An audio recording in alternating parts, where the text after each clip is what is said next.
Седумчленото семејство Јордановски од прилепското село Мажучиште живеат исклучиво од земјоделство.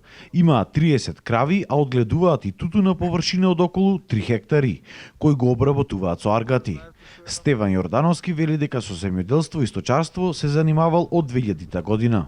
Дневното производство на млеко некаде е околу 350 до 400 литри е, или некаде околу 100 тона годишно. 100 и нешто. Производството на тутун е некаде околу од 4 до 5,5 тона годишно.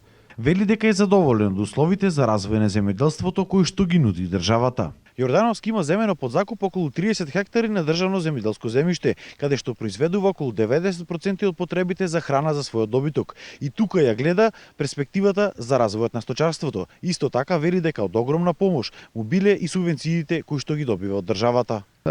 Ако велиме дека производиме некако 100 тона млеко, значи околу 5-6 евра е за млеко субвенција. За тутуно е по 1 евро, околу 4-5 евра е за тутуно. Исто и за растелното производство некаде значи околу 14-15 би било годишно. Неговата фарма денеска ја посети и европратеничката Маријана Петир, заедно со заменик министерот за земјоделство Ванчо Костадиновски, кои се информираа за условите и стратегијата за развој на земјоделството која што ја нуди владата. Драго ми е што сам имала прилика. Драго ми е што денеска се информирав за тоа дека македонската влада се грижи за производителите на млеко, со тоа што им дава субвенција за секој произведен литар на млеко, без што не може да се функционира. А исто така се подготвува и закон за земјоделско земјиште, кое што ќе им помогне на земјоделците да стекнат собственост над него, што е од особена важност. На оваа средба беа презентирани и проектите на владата за развој на земјоделството, како што се системот капка по капка, земјоделските субвенции, субвенциите за набавка на високо квалитетен добиток, субвенциите за земјоделска механизација, распределбата на земјоделското земјиште и други мерки. Овозможуваме во значајна мера да им се подобри животот на земјоделците во руралните средини, имајќи во предвид тука нашата национална програма за рурален развој, во која што издвојуваме годишно некаде околу 2 милиарди денари или околу 33 милиони евра, за да можеме да ја подобруваме руралната инфраструктура во општините, за да можат да имаат достоен живот, да имаат елементарни услови за живот, да имаат канализациони системи, да имаат патишта, улици.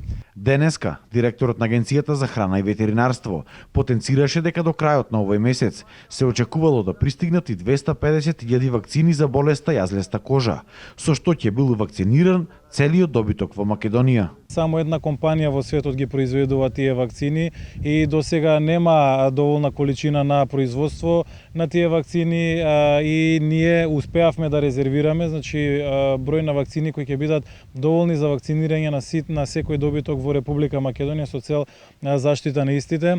Моментално имало 8 жаришта на оваа болест, сите лоцирани во Источна Македонија. Од Министерството за земјоделство велат дека сите животни кои што ќе бидат заболени од болеста јазлеста кожа ќе бидат уништени според европските стандарди и закопани во јами, а додека земјоделците ќе бидат комплетно обештетени. Забраната за работа на сточните пазари се уште останувала на сила.